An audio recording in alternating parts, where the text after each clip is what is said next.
Okay, now let's address, there is an underlying moral, I think it's a moral question. Yes, it is. Sure, it's a moral question. You're saying that the bottom quintile, say 20%, the 20% poorest American citizens are disproportionately hurt. And they're actually hurt. That's, in absolute terms, they're worse off than they would be if we did not have immigration.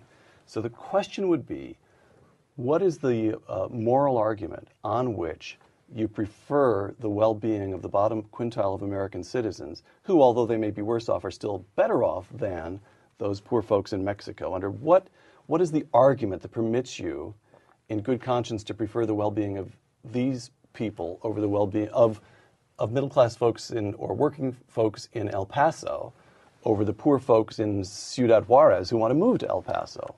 It's called patriotism.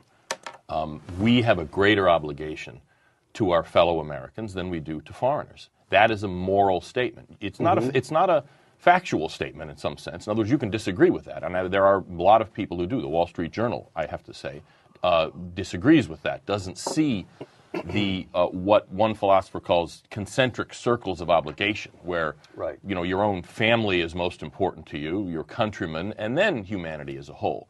We have to have priorities.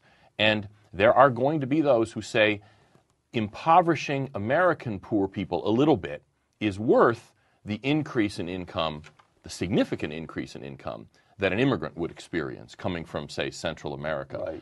My answer is no. I mean, this is a political question, and my contention is I have a greater obligation to my fellow countrymen than to foreigners. And if we have that debate, I'd love to have it, because the supporters of expanded immigration and effectively open borders are very seldom going to be explicit in saying they have no greater obligation to somebody in Bed-Stuy or South Central.